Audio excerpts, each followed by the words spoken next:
This idea of the preservation of purchasing power is central to the notion of buying gold as a store of wealth, and it's been a proven strategy which has transcended history. As mankind has debased hundreds of paper currencies over the centuries, gold has remained as the anchor at the heart of the financial system, and the reasons for that are the unique properties which made it money in the first place. Gold's durability, portability, fungibility and divisibility have combined to make sure that it's maintained its purchasing power, outlasting every fiat alternative for almost 6,000 years. Through booms and busts, through war and famine, and through mankind's constant ability to debauch and devalue fiat alternatives. While the dollar has been the world's reserve currency for 40 years, that hasn't always been the case. The British pound, the Spanish peseta, and even the Portuguese escudo at one point in history were all as mighty in their time as the dollar is today. Throughout history, when civilizations needed to finance expansion, they were constrained by their gold reserves.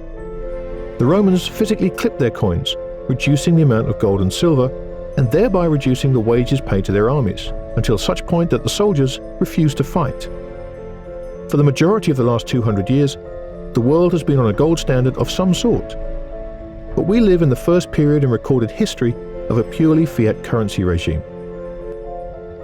That regime began when Richard Nixon broke the dollar's link to gold in 1971.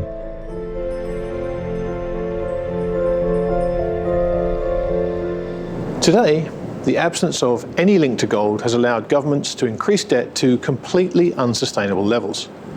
When society can no longer service this ever-expanding debt mountain, a return to a gold standard of some sort is almost inevitable. We've all lived in a purely fiat monetary system since Richard Nixon's supposedly temporary suspension of the dollar's convertibility into gold, and because of that, the idea of a return to a gold standard of some sort is seen as both unthinkable and unworkable. The gold standard has been blamed for the Great Depression, and many prominent politicians and economists have claimed that a gold standard would be impossible in today's world. The question is why? What was the gold standard? And why does the very idea of its reinstatement stir up such passion in the hallowed halls of governments and central banks? We had no central bank from 1836 to 1913. That was one of the greatest periods of prosperity in world history. Forget American history. I mean, invention, the telephone, the reaper, the airplane, radio, phonograph, massive increase, electricity, massive increases in productivity, great industrial successes, Andrew Carnegie. So America grew like crazy with no central bank. First of all, it's voluntary. You as a nation could choose to be on it or not. A lot of countries found it in their interest to do so. And all you had to do was, okay, we print money, we have this paper money, but it's redeemable for gold at a fixed rate. And you sort of declared that, and that was your policy, and you stayed with it. Now, if a whole bunch of currencies are convertible to gold at a fixed rate, then through a simple transitive law, they're convertible into each other at a fixed rate. And that was how the world worked, again, with no guidance from bureaucrats. And if you ran a trade deficit, you had to pay for that in gold. Well, what happened when you had to pay for that in gold? Well, you were decreasing your money supply. That was deflationary. Prices went down. Wages might have gone down for that matter. But that made you more competitive, and then you would come back to a trade surplus because all of a sudden you were the cheap provider.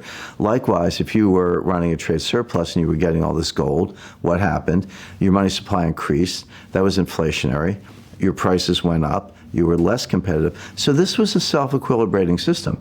The gold standard was a method that tied the political classes and the voter to reality with regards to the construction of an economy untied to arithmetic.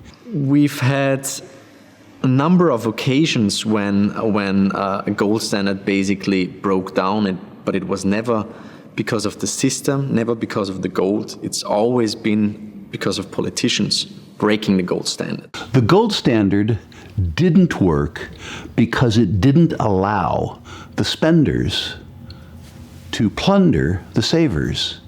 The politicians were, of course, instrumental in that. It wouldn't work today because the political class doesn't want any part of a system that constrains their power. There was an article, an editorial in the New York Times actually, that they pointed in the 50s. It pointed out that it didn't fail. It was killed. It was killed by the Allied powers because they wanted to fight war. Before World War I broke out, the consensus was, the general consensus was that the war couldn't last more than a few months because there certainly wasn't enough money for the governments to fight the war. And of course, that view didn't understand the first thing the governments would do was cancel the right of redemption and print the money to fight the war. There were 5 people kind of in the room at Camp David that weekend. It was August 15th, 1971. Richard Nixon went up to Camp David with his, economic team. It was Paul Volcker, who was Deputy Secretary of the Treasury at the time, Arthur Burns, who was Chairman of the Fed, John Connally, who was Secretary of the Treasury, President Nixon, and there was a 5th man, and for many years I never knew who the 5th man was. I couldn't figure it out. It turned out to be a friend of mine. Kenneth Dam was the Dean Emeritus of the University of Chicago Law School. I spoke to Volcker and I spoke to Ken Dam.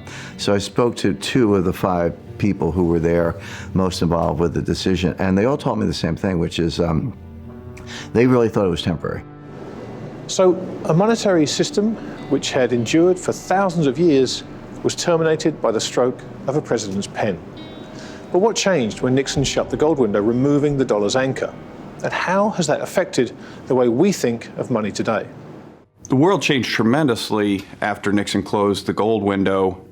Up until that point, effectively, in the immediate aftermath of World War II, you had the Bretton Woods system where the dollar was valued at $35, was tied to gold at $35 an ounce, and the rest of the world's currencies were tied to the dollar. And so what you had was a system where the dollar was effectively as good as gold. They shut the gold window and they thought, well, let's get ready to reopen it tomorrow.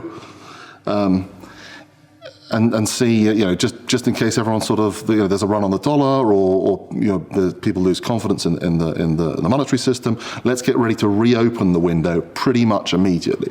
So really, he was sending up a balloon.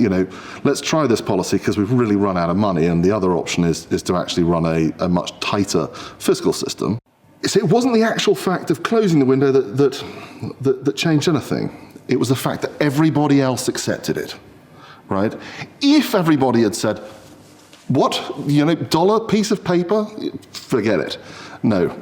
And the dollar, collapsed, or, people stopped accepting treasury bills, then we'd still have the gold standard. But it's the apathy of the general population at large that caused, or that allowed Nixon to get away with this change. If you think back to 1971 and decide whether on a global basis more people trusted Nixon or more people trusted gold, the circumstance where gold rose in dollar terms from $35 to $850 tells you something about the franchise enjoyed by Nixon and the franchise enjoyed by gold.